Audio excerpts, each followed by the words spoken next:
loves, how you doing today? Figured why not make my video for Notary Chronicles episode 3 while heading back home, because I got a 3-hour drive. I've been up since 3 in the morning and had to drive to the doctor because I had to get a biopsy done on my little Tata to see if there's anything there. So I have to wait for the results to come back. That's life, right? We go through the ups and downs, but I am driving to get a biopsy on my right breast, but I'm still thinking business. So I'm like, oh, I drove all the way over here. I said, let me go and see where the Secretary of State is at over here, so that way I know who to connect with in this state to do the apostles for me, to, you know, run them for me. So anyway, I said, let me look up and do some business while I'm here, and so I'm there looking up stuff while I'm waiting to get seen. So yeah, I'm not feeling any pain yet, but I'm trying to get home, and I gotta get back home in 2.5 hours. Been working on some money that I've been waiting on to be able to start furnishing my other office. And when I say when it rains it pours, let me tell you, July and August were some very tough months for me, okay?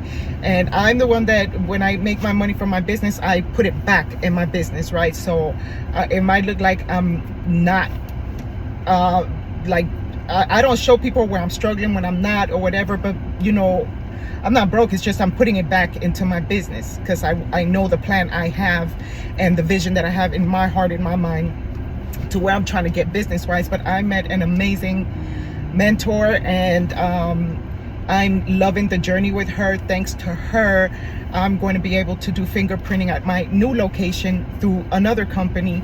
So now I'm going to be doing fingerprinting at my state for 2 different companies under 2 different names. So see, it's a conflict of interest when you're doing fingerprinting under one LLC, you know, for different companies. But if you have more than one LLC, then there's no conflict there. You got to know how to think like a boss, right? So I was like, okay, I have this fingerprinting business under this name, and now I'm gonna be doing fingerprinting, drug testing, all other stuff. But I got because I got different business names, right?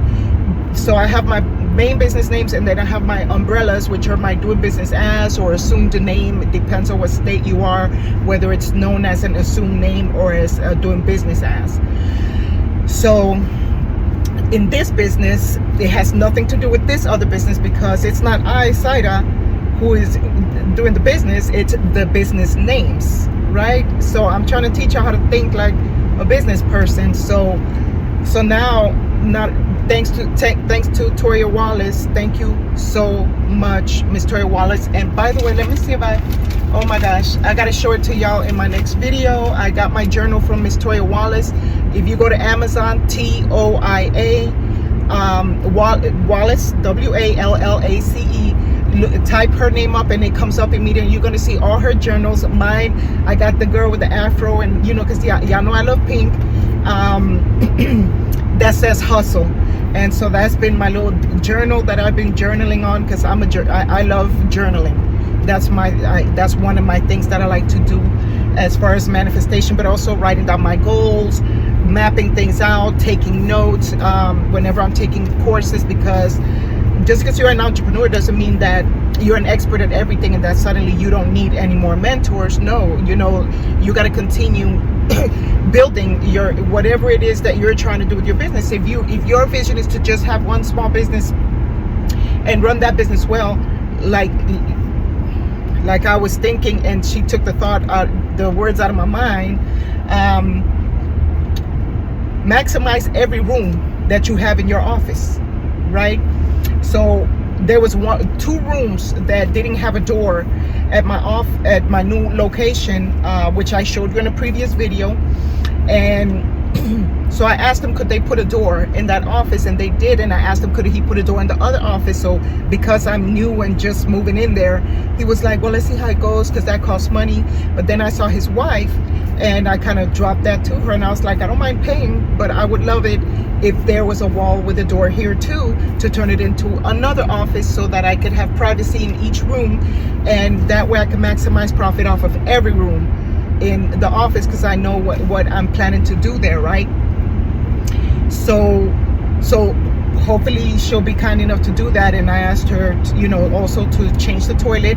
I wanted a nicer toilet, and the sink, in the kitchen. So now, I'm gonna go and start doing a couple things before I start furnishing. But so back to this loan, a lot of people talk about grants and stuff, and I understand that everybody wants free money, but I don't know. But to me, when I put my oldest son in a group home because he needed full-time care, and I realized that I didn't have what it took to give him the full-time care, because he needs around-the-clock care, that was one of the hardest decisions I had to make early in my life. But I still had 2 other sons to raise, right? So I cried for a whole year when I put him in the home, and it was a tough transition. But what made it better is to see how well my son was cared for, and that I knew that I put his best interests and all of our best interests, not just his, but everybody's best interest, because now I was able to focus on living my life for my other 2 sons, and knowing that my son would be very well cared for, my firstborn. They've always taken very excellent care of my son, and so I vowed, I said, since I sacrificed putting my son in this home so that I could work to give my other 2 sons a better life and not have to be on food stamps and welfare and all that stuff, I'm gonna work my butt off. And I vowed that I will never go ask for public assistance, and I never did. I worked 2 jobs my entire life, and did the best I could to raise my sons. It was challenging, because as a single parent, you're never going to be able to be everything to your children, right? Because you're going to fall short somewhere, because you're trying to be mom and dad. But I made sure my children didn't have to grow up in the ghetto, or on food stamps and whatever. They saw that their mother worked hard for a living. So I worked 2 jobs, a full-time and a part-time job, and did the best I could. So I have that mentality as well with my business. And I said, when I start my business, I don't want free money from the government, because I want to give my creator all the credit that it was him who made it possible to help me get my business off the ground. And some people might feel like, well, getting this free money is a blessing, and that's you, right? But me, I personally want the satisfaction. And because grants changed after COVID. After COVID, the grants changed because so many people were getting grants. So from what I discovered in the grant process is that they're giving grants, the Small Business Administration is giving grants to nonprofits and educational programs. And so there are other grants that are given, but a lot of people are applying for that grant. So you have to wait to see if you're approved, right? And it's nice to get money you don't have to pay back. Yes, just like food stamps, you don't have to pay them back, right? WIC checks, you don't have to pay that money back. But if I'm going into business to make it better for other people, then I want to create jobs, so I want to be able to generate income, not to be owing it to the government, but that I'm doing it with the sweat of my brow, me. But that's my mentality. I'm not telling you it's right or wrong. You might agree or disagree. And if you get a grant, fantastic. That's amazing, right? I was not so fortunate. I did try, and a lot of these grants are difficult to apply, and there are people out there who will teach you how to apply. And kudos to everybody who does get this grant money. But anyway, back to me, I'm getting a loan, and I know I'm going to be able to pay it back. I already worked it in my budget. I spoke to my husband about it, and we decided let's move forward. So anyway, in order to get this loan, I needed certain documents, and I went through like a lot. It's been like a very hectic since last month.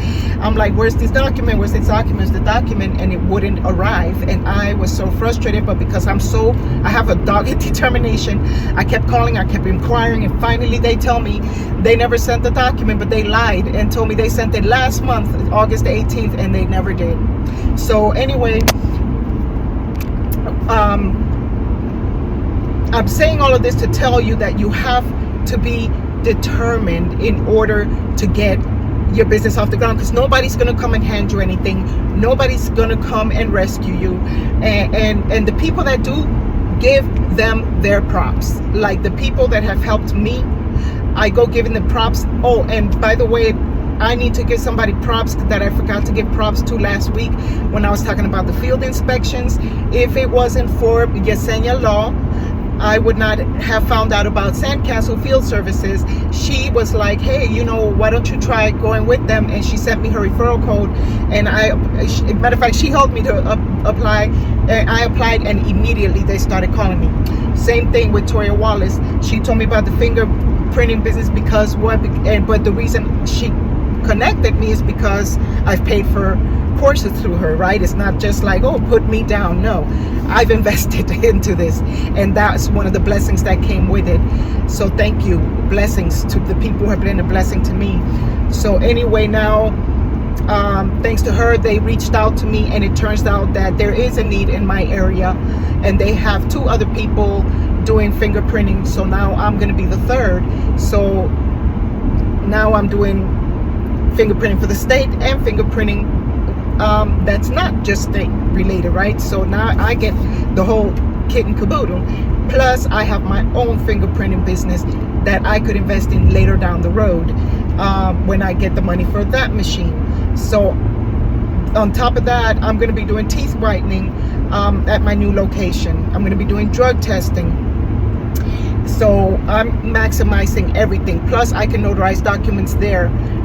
So everything doesn't happen overnight, but usually when it's so much opposition, it's because there's a big blessing coming your way.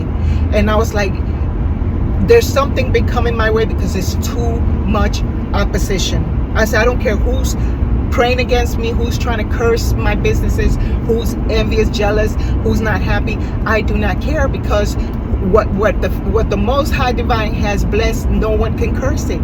Like my husband said, they can slow it down, but they can't stop it.